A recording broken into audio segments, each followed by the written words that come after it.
میں آج عمران خان صاحب کے فالوور سے کچھ سوالات کرنا چاہتی ہوں، گالی کی بجائے اس کے لاجیکل جواب ضرور دیجیے گا۔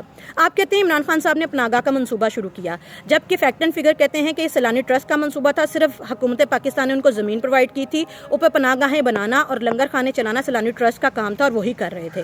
آپ کہتے ہیں عمران خان صاحب نے صحت کارڈ بنایا، جبکہ فیکٹ اینڈ فگر کہتے ہیں کہ 2014 میں نواز شریف صاحب نے صحت کارڈ کا منصوبہ شروع کیا، 2016 تک 2 لاکھ سے زیادہ لوگوں کو اس کا فائدہ ہو چکا ہوا تھا۔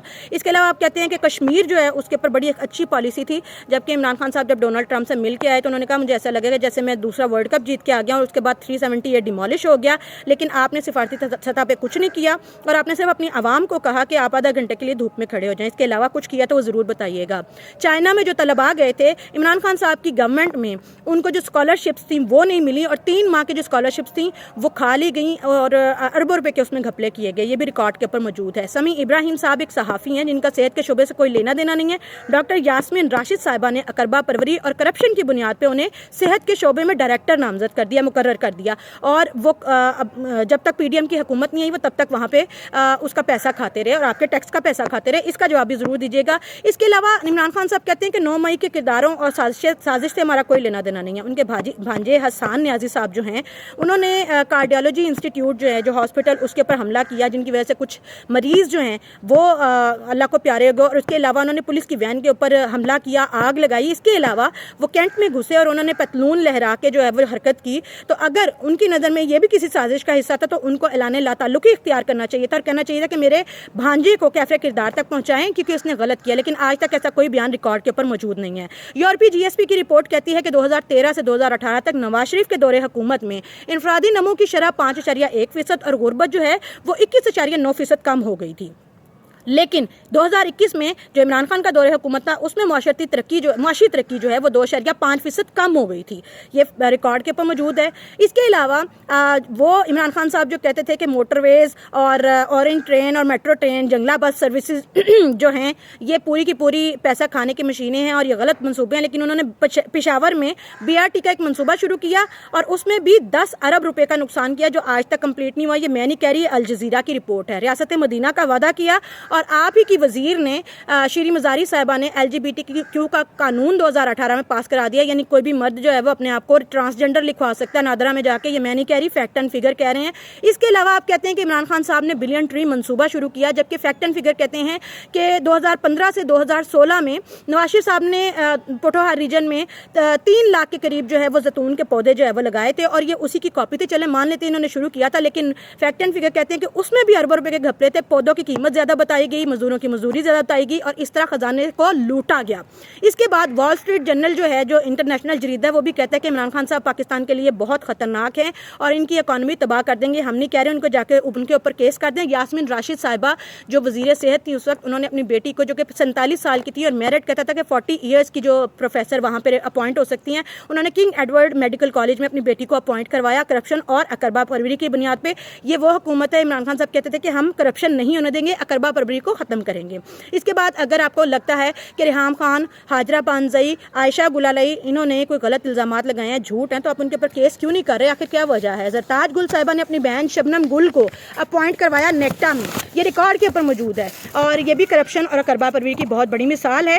وہ لوگ جو کہتے تھے ہم لوگ اس کو ختم کریں گے۔ شوکت خانم ایک آپ کہتے کہ مریضوں کے لیے کیا جا رہا ہے اور نو ڈاؤٹ یہ ایک میڈیکل ادارہ ہے، تو آپ اس کا آڈٹ کیوں نہیں کروا رہے کہ اس میں جو پیسہ آ رہا ہے وہ کہاں سے آ رہا ہے، فارن فنڈنگ ہو رہی ہے، کہاں ہو رہی ہے؟ اور اس کے اوپر تو آن ریکارڈ موجود ہے کہ ان کے جو وکیل ہیں عمران خان صاحب کے، وہ کوئی پروف بھی نہیں دے سکے۔ آن ریکارڈ موجود ہے کہ اسرائیل اور انڈیا سے فنڈنگ لی گئی ہے ان ڈونیشنز کے نام پہ، آپ لوگ اس کا بھی کوئی پروف آج تک نہیں دے سکے ہیں۔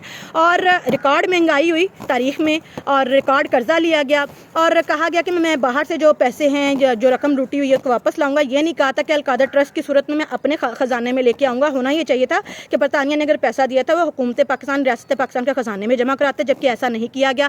توشہ خانہ سے تحفے لیے، آپ کہتے ہیں کہ جی پہلوں نے بھی بھی لیے تو آپ ہی تو یہ کہتے تھے کہ پہلے والے جتنے بھی سارے وزیر ہیں, جتنے لیڈر ہیں, وہ سارے چور ہیں, کرپٹ ہیں, ٹھگ ہیں, تو ٹھگ تو یہی کریں گے. آپ تو اچھے تھے, صادق اور امین تھے آپ کے لیڈر, انہوں نے یہ کیوں کیا یہ بھی ضرور بتائیے گا. شیخ رشید کو چپڑاسی کہا, شیخ رشید کو اپنے ساتھ وزیر رکھ لیا. پرویز الہی کو ڈاکو کہا اور ان کے ساتھ الحاق کر لیا. انہوں نے کہا کہ میں ایمنسٹی اسکیم نہیں دوں گا, ایمنسٹی اسکیم بھی دی اور لوگوں کو اربوں روپے کا فائدہ بھی دیا. اس کے علاوہ کہا پروٹوکول نہیں لوں گا, پروٹوکول بھی لیا. کہا پولیس اصلاحات کروں گا, 10 سال کے پی کے میں حکومت رہی اور 3.5 سال پاکستان میں رہی, اصلاحات نہیں کر سکے. کہتے سیاسی اتحاد نہیں کروں گا, سیاسی اتحاد بھی کیا. اس کے علاوہ انہوں نے کہا کہ جی میں اداروں کا سیاسی کردار ختم کر دوں گا, لیکن جنرل باجوہ سے اور فیض حمید صاحب سے خود سے مدد بھی لی جا کے. انڈے کٹے وچھے اور بکریوں کے بچوں کے جو منصوبے تھے وہ ان کا بھی صرف اعلان کیا, وہ بھی آج تک گراؤنڈ کے اوپر شروع نہیں کیے گئے. اور اس کے بعد افغانستان میں جب فوج کا انخلا ہوا تو امریکہ کے صدر نے ان سے کال پہ بات کرنا جو ہے وہ بھی مناسب نہیں سمجھا. مودی کو کال کیے 370 کی ابالش ہونے کے بعد, انہوں نے بھی کال اٹینڈ نہیں کی. خود ان کے عمران خان صاحب کے ریکارڈ کے اوپر بیانات موجود ہیں, وہ کہتے ہیں کہ میں نے کال کیا, میری ان سے بات نہیں ہوئی. تو یہ تو آپ کے سفارتی سطح کے اوپر آپ کے عمران خان صاحب کی ویلیو تھی. اس کے بعد بات یہیں ختم نہیں ہوتی. پاکستان کی 70-75 سالہ تاریخ میں پہلی بار ایسا ہوا کہ اسرائیل جو کہ ہمارا ازلی دشمن ہے, جسے ہم نے آج تک تسلیم نہیں کیا ہے, اس کا طیارہ پاکستان میں اسلام آباد میں لینڈ کیا. یہ عمران خان صاحب کے دور حکومت میں ہوا. کیوں ہوا اس کی آج تک کوئی وضاحت نہیں دے سکا. یا بات یہیں ختم نہیں ہوئی. عمران خان صاحب کے دور حکومت میں ہی پہلا پاکستانی پاکستان کے پاسپورٹ پہ جس کے اوپر لکھا ہوا ہے کہ یہ اسرائیل میں ویلڈ نہیں ہے, اسی پاسپورٹ کے اوپر پہلا پاکستانی جو ہے وہ اسرائیل جاتا ہے. یہ کیسے ہوا, کیوں ہوا, یہ آج تک کوئی جواب نہیں دے پایا. آپ ضرور مجھے جواب دیجیے گا اگر گالیوں کے سے فرصت مل جائے گی. اس کے بعد خیراتی ادارے کی جو رقم ہے, جو شوکت خانم کی رقم ہے, وہ عمران خان صاحب کے ذاتی اکاؤنٹس میں جاتی ہے. اگر وہ ڈونیشن ہے اور وہ مریضوں کے لیے آتا ہے اور مریضوں کی فلاح و بہبود کے لیے آتا ہے, تو عمران خان صاحب کے ذاتی اکاؤنٹ میں کیوں جاتا ہے, یہ بھی آپ نے ضرور بتانا ہے مجھے. اس کے بعد آپ کے جو عمران خان صاحب ہیں ان کے اور ان کے جتنے اکاؤنٹس ہیں ان کا جو رابطے ہیں وہ اسرائیلی فنڈز اور انڈیا کے جو جاسوسی ادارے ہیں ان کے ساتھ ملے ہیں. ان کے پروف موجود ہیں, ڈاکومنٹڈ پروف موجود ہیں. آپ اسے بھی ضرور ڈینائی کیجیے گا. سعودی عرب سے عمران خان صاحب نے تعلقات خراب کر لیے, یہ آن دا ریکارڈ موجود ہے. ملیشیا سے ان کے تعلقات خراب ہو گئے, انڈیا سے تعلقات تباہ و برباد ہو گئے, امریکہ سے تعلقات خراب ہو گئے, ایران سے خراب, قطر سے خراب, خارجہ پالیسی جو ہے وہ تباہ و برباد ہو گئی تھی. آپ وہ تمام لوگ جو کہتے ہیں کہ عمران خان صاحب کا 3.5 سالہ دور حکومت اس میں ان کو کام نہیں کرنے دیا گیا, آپ مجھے یہ بتائیے کہ کوئی ایک ایسا کام جو عمران خان صاحب نے وعدہ کیا, انہوں نے کہا تھا میں 50 لاکھ گھر بناؤں گا, 1 کروڑ نوکریاں دوں گا, کیا یہ تو اسٹیبلشمنٹ نے نہیں روکا تھا نا انہیں, یہ تو انٹرنیشنل رجیم چینج نے ان کو منع نہیں کیا تھا, کیا وہ وعدہ انہوں نے پورا کیا؟ اس کے علاوہ عمران خان صاحب کہہ رہے تھے کہ اگر میں دور حکومت میں آؤں گا تو میں پورے کے پورا جو ہے نا وہ اصلاحات لے کے آؤں گا, میں سارا جو ہے وہ ٹھیک کر دوں گا اور نوجوانوں کو موقع ملیں گے.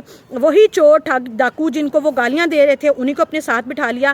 میں فیکٹ اینڈ فگر کے اوپر آپ لوگوں کو یہ پرووائڈ کر رہی ہوں. میں ساتھ کوشش کروں گی کہ اپنی ڈیٹیلز جو ہیں وہ بھی دے دوں اور ان کے پروف بھی دے دوں. گالی دینے کے بجائے آپ کے پاس اگر اس کے خلاف یا ان کے اگینسٹ کوئی ثبوت موجود ہے مجھے ضرور دیجیے گا, میں انتظار کروں گی. ادروائز گالی دینا یہ تو کوئی بات نہیں, کمزوری کی علامت ہے. گالی دے کے آپ لوگ یہ ثابت کرتے ہیں کہ آپ لوگ ہار گئے اور آپ کے پاس اپنی سچائی ثابت کرنے کا کوئی بھی پروف موجود نہیں ہے, کیونکہ آپ سچے نہیں, آپ جھوٹے ہیں.